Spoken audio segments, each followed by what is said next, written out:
Urdu grammar سبق number 83 خط کے حصے۔ نمبر 1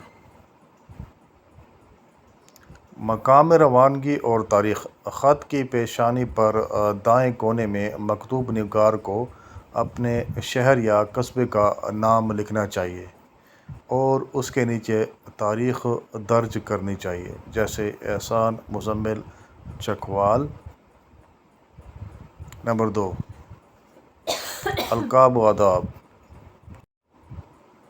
القاب سے مراد وہ الفاظ ہیں جن سے مکتوب علیہ کو مخاطب کیا جاتا ہے۔ القاب کے ساتھ مناسب آداب بھی لکھے جاتے ہیں۔ ان دونوں چیزوں سے کاتب اور مکتوب علیہ کے باہمی تعلق یا رشتے کا پتہ چلتا ہے۔ القاب و آداب کے استعمال میں مکتوب علیہ کی عمر اور حیثیت کا پورا خیال رکھنا چاہیے، جیسے برادر محترم، السلام علیکم، پیارے کریم، سلام مسنون۔ اس میں عمر کا بھی لحاظ ہے اور آداب القابات میں عمر کا اور رشتے کا جو ہے وہ خیال رکھا گیا ہے، حیثیت کا بھی۔ نمبر 3 مضمون۔ خط کا جو مضمون ہوتا ہے، مضمون خط، یہ خط کا اصل اور مرکزی حصہ ہوتا ہے۔ اس میں وہ تمام باتیں لکھی جاتی ہیں جو کاتب مکتوب علیہ سے کہنا چاہتا ہے۔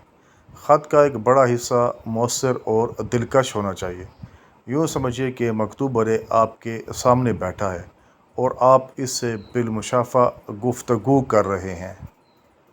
مضمون خط کو القاب و آداب کے نیچے نئی سطر سے شروع کیا جاتا ہے۔ نمبر 4 خاتمہ۔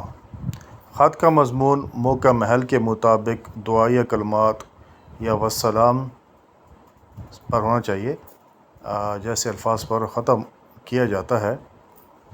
خاتمے پر کاتب کو اپنا نام لکھنا چاہیے جو ذرا بائیں طرف ہو۔ اپنے نام سے پہلے وہ کوئی نہ کوئی الفاظ یا ایسا لفظ بھی ضرور لکھے جس سے مکتوب علیہ کے ساتھ اس کے تعلق کا پتہ چلتا ہو، جیسے آپ کا بھائی احمد یا فرما بردار عامر خان۔ نمبر 5 مکتوب علیہ کا پتہ۔ جب خط ہر لحاظ سے مکمل ہو جائے تو اس پر مکتوب علیہ کا نام اور پورا پتہ لکھ دیا جاتا ہے۔ اگر مکتوب علیہ گاؤں میں رہتا ہے تو ڈاک خانہ، تحصیل اور ضلع لکھنا ضروری ہے۔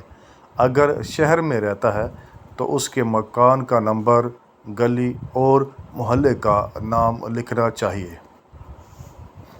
یہاں پر ہمارا آج کا سبق مکمل ہوا اور انشاءاللہ اگلی ویڈیو میں القاب اور آداب جو ہوتے ہیں کہ کس طرح ہم نے مخاطب کرنا ہے اس کے بارے میں آپ کو بتاؤں گا، سکھاؤں گا۔ تو میرے چینل سرسان کو لائک اور سبسکرائب کرنا نہ بھولیں۔ شکریہ۔